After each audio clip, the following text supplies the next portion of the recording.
आइए प्यारे भैया बहनों, देखिए कक्षा 11 में फिजिक्स में मापन मात्रा त्रुटि विश्लेषण में आप सूक्ष्म दूरी का मापन और बहुत अधिक दूरी का मापन अभी पढ़े।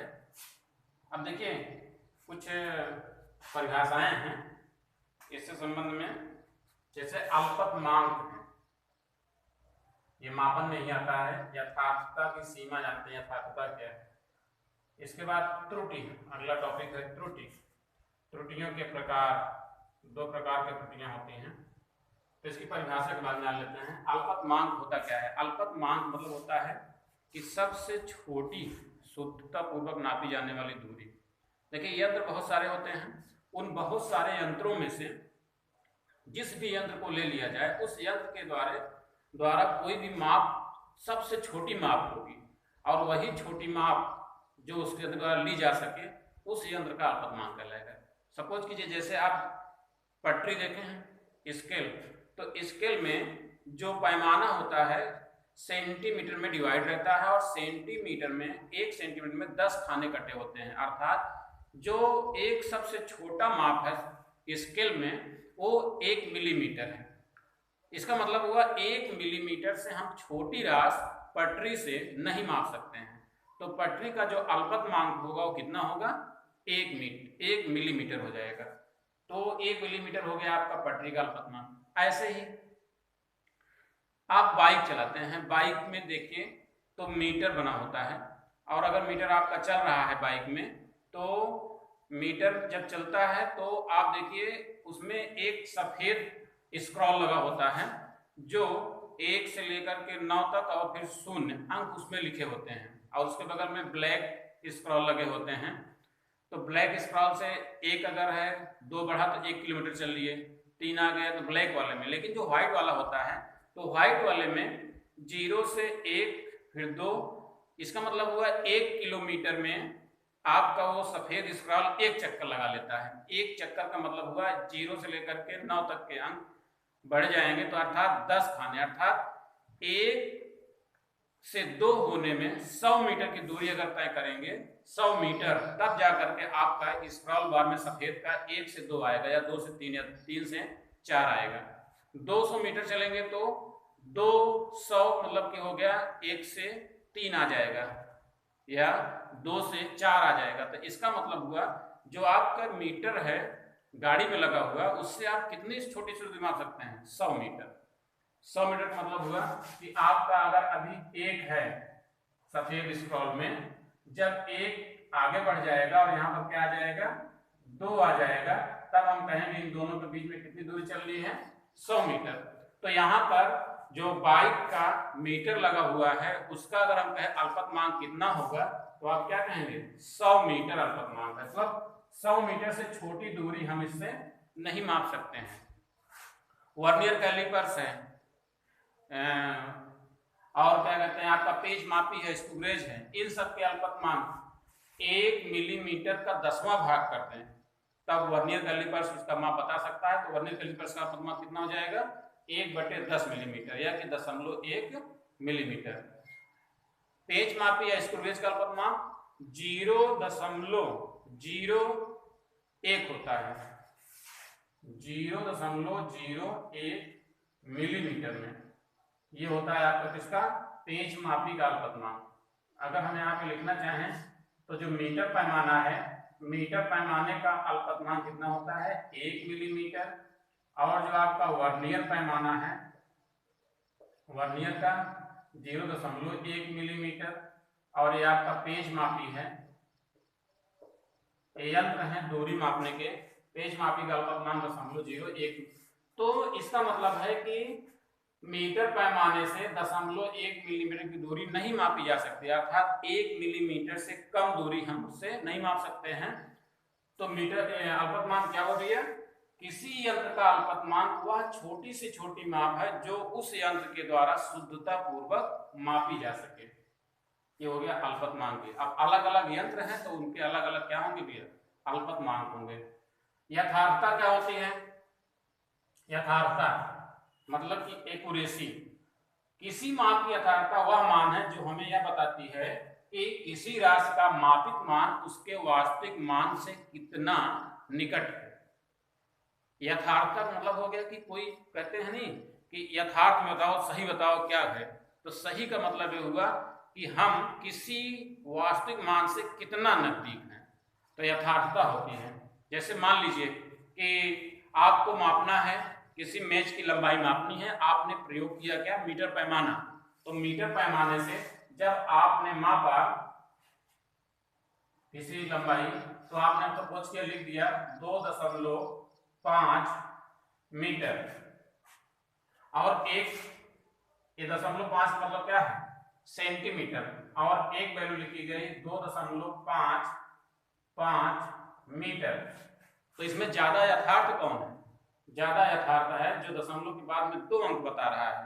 क्यों, क्योंकि इससे तो हमें ये पता चल रहा है कि 2.5 मतलब कि 2.5 मीटर है, लेकिन इससे लगा कि 2.5 मीटर के साथ साथ में ये 5 सेंटीमीटर और है, 55 सेंटीमीटर, 2 मीटर और 55 सेंटीमीटर है, तो ये ज्यादा नजदीक वैल्यू दे रहा है। अभी मैं एक अंक और लगा दूं तब ये आपका, और इसका क्या हो जाएगा, एक्यूरेसी बढ़ जाएगी, और इसकी वैल्यू क्या हो जाएगी, यथार्थ हो जाएगी। तो यथार्थ मतलब क्या होता है कि वह मान जो उस वास्तविक मान के नजदीक का मान बताता है, मापित मान, ठीक है। अब आइए त्रुटि।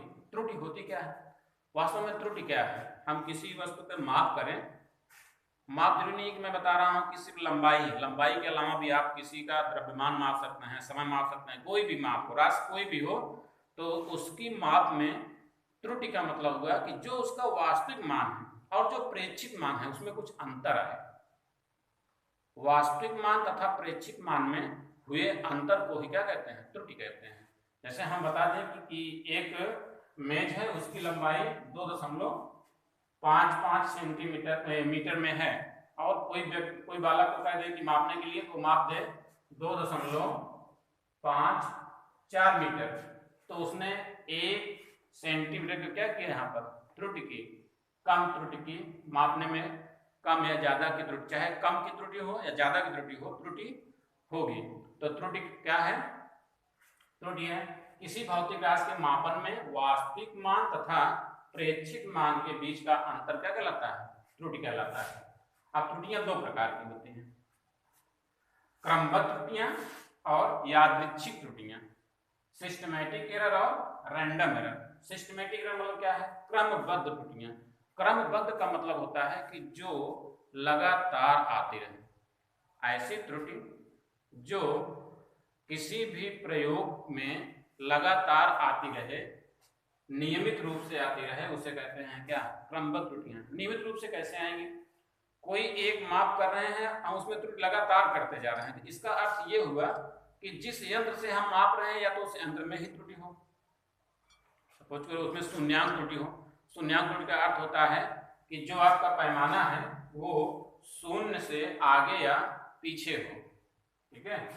जैसे मान लीजिए कि आपका स्केल है और स्केल से आप कोई माप कर रहे हैं, तो स्केल में ध्यान दीजिए जो 0 होता है थोड़ा सा बगल में होता है 0, इसके बाद में भी खाने कट्टे होते हैं, फिर लिखा होता है 1, फिर खाने कट्टे होते हैं, लिखा होता है 2।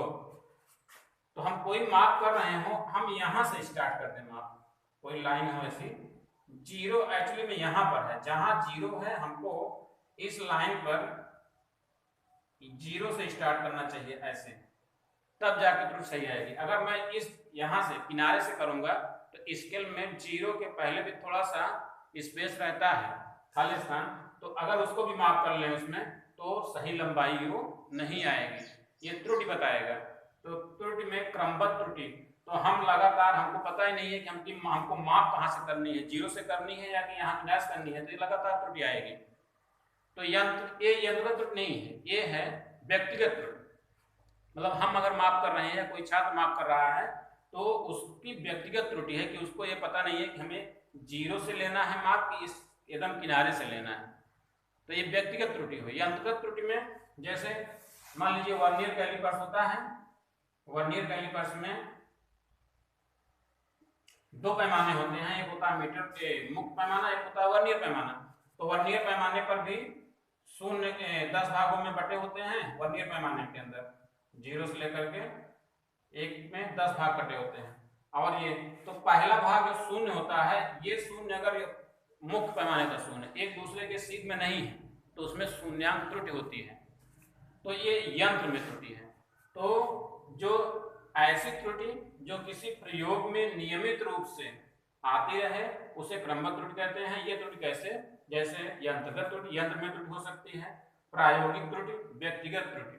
व्यक्तिगत में बताया कि हमको पता ही नहीं है कि ये माप कैसे होगी तो व्यक्तिगत हो जाता है, और यंत्रगत जो यंत्र में ही त्रुटि हो।